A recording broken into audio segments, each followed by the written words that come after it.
What's up, guys? It's Ray J back with another video. And in this one, I want to break down what's happening with Tesla SPY in the overall market. I'm also going to talk about some big updates that just came out involving Donald Trump and China, and something else that may affect the way the market's going to move very soon today. But just know that I am not a financial planner, so make sure you take nothing I say as financial advice. And also, if you guys can, please check out my Moomoo link.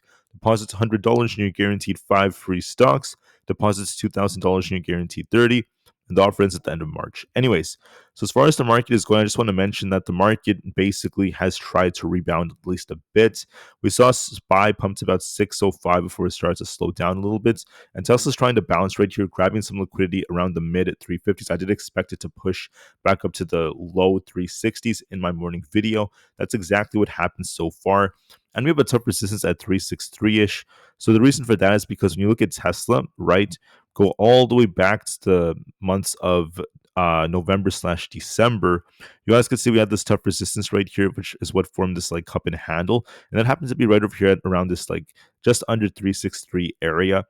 So that's very close to where Tesla pumped today. That 363 zone, the same level. That's going to be a tough resistance, and we're watching to see if Tesla could break this or not. Just keep in mind that there's going to be something else that disrupts the way the market's going to move.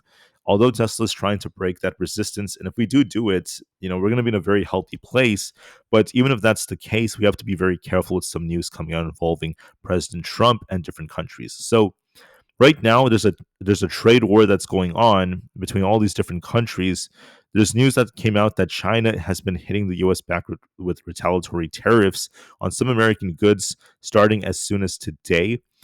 This is as a result of Donald Trump's 10% tariff on Chinese imports and his duty on of 25% on steel and aluminum.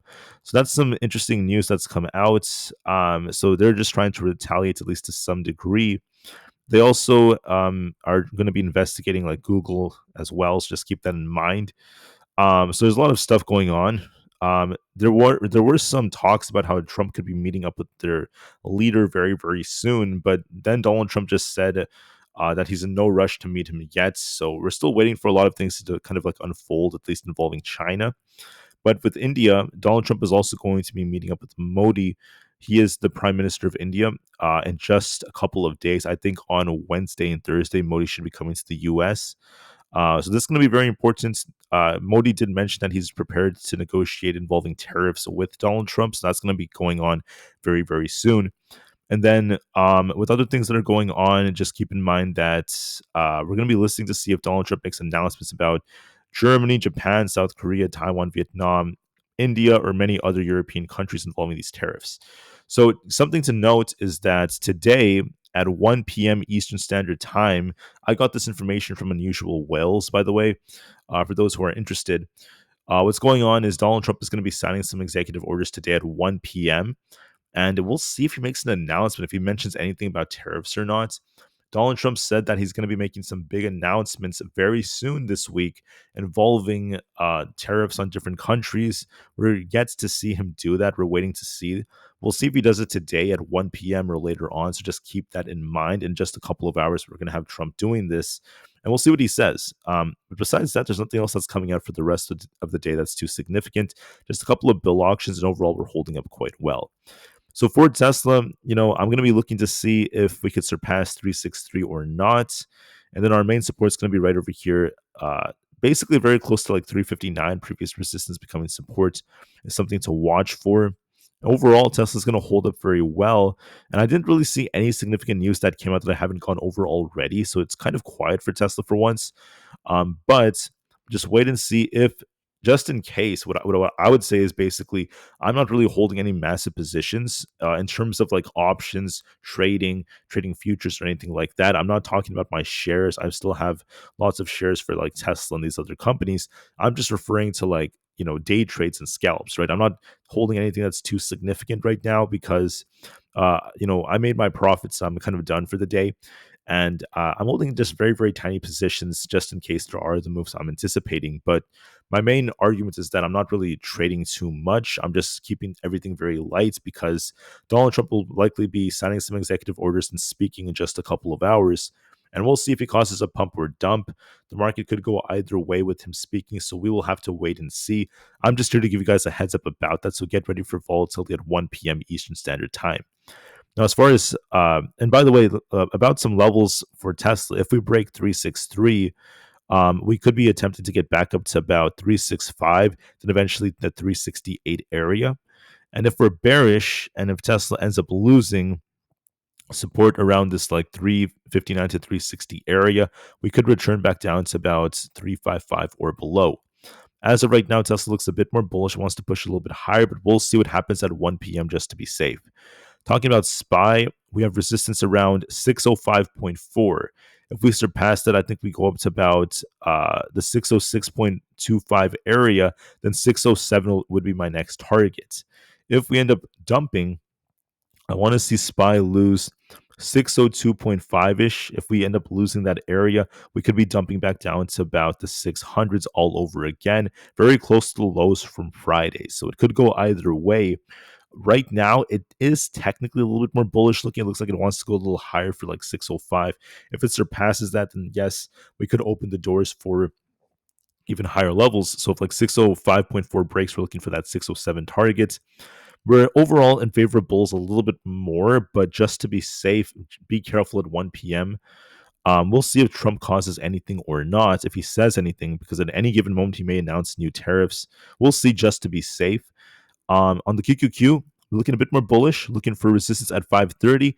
If we could surpass that or even close above that, the next main level is going to be very close to about 532. If we end up losing 528, there's going to be a risk of us dipping back down to about the 526s and eventually back down towards 523. Overall, we look a bit more bullish. We're favoring the upside for the 530s. We're doing a good job at holding up on the triple Q, but we'll see what happens at 1 p.m. just to be safe. The Russell got a big disruption. It pushed very nicely to about 227.5, dumped back down to about 225, then it kind of bounced again. So it's in the middle right now. I think it's just going to shuffle between this range between 226 and 227.5 for the majority of the day until we make a much bigger move. We're just range bound for now. One thing that's not too good about this is we have not been able to crack past 230 yet. And then simultaneously, we haven't lost support. So we're just range bound. So that's all it's doing for now. ES reached my target. I called out that ES would likely get very close to about 6,100. Super, super close, guys. Super, super close. If we end up losing 60, 69, we're going back down to 60, 40. If we surpass 6,100, we're looking bullish. Otherwise, we're just kind of shuffling right now between the 60, 70, and 6,100 areas. So we'll see what happens. We're just kind of stuck for the time being, but just keep that in mind as at least time progresses. Now, we also have this resistance to watch for around this 21,900 area. Now, if we lose support at 21,700, we could be dipping, so we're in the middle. But NQ does look a bit more bullish like the QQQ because of Nvda and other stocks out there that are pumping. So keep in mind that this is favoring upside a little bit more. We'll see if this lasts during Donald Trump's executive order signings. For Bitcoin, we dumped a little bit after hitting 98,000. I would like to see us hold that to remain bullish. If we turn back down, we're looking for 95,000 to remain support.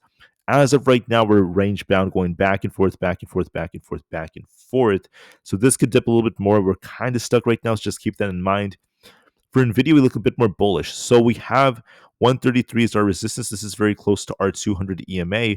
If we surpass this, I think this could push even more to try to fill this gap soon. So Nvidia is looking bullish, but keep in mind that even though technicals do favor upside for it, as long as we're above like 133, whether or not that happens is going to depend a lot on other factors. I hope Donald Trump doesn't announce like tariffs on China quickly.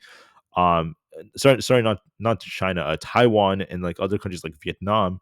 This could be affecting Nvidia, so we'll see about that just to be safe.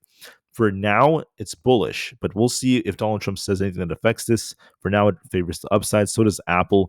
Apple's holding very, very nicely. Our main support's at this like 226 area, and we have resistance at 230. We're stuck in the middle. It's range bound between that range, but it does have a little bit more upside potential if we surpass resistance. For AMD, we're looking bullish. If we break 110, we're looking for an attempt to get back up to about 112. So far, it favors upside a little bit more. A couple more that I'm oftentimes asked about are like Coinbase. This is just range bound between 277 and 281. It's going to likely just kind of trade sideways for now. So it's just waiting for a bigger move to be made, not really doing a whole lot.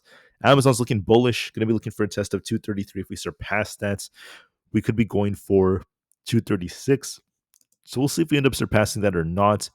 Meta is a bit more bullish looking. It's not as strong as before. It got a small dip only to bounce again. So I'm going to be looking to see if 720 is surpassed.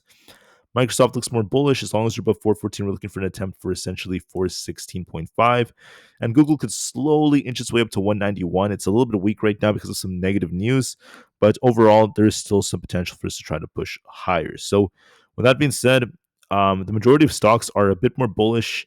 Tesla did try to push a bit, but we are kind of like in a range. So the bulls have a somewhat bigger edge, but there's a big but. Whether we get a big rug pull or a big pump may depend on what is announced by Donald Trump, if he does announce anything involving a change in economic policy. So just get ready for that. So we'll see what Trump ends up saying, and we'll see how things end up going. Get ready at 1 p.m. Eastern Standard Time when he's going to be starting to sign some executive orders, and we'll see if he says anything. With that being said, guys, thank you all so much for listening. Be patient, and we'll see how it goes. Thank you for listening, and peace out.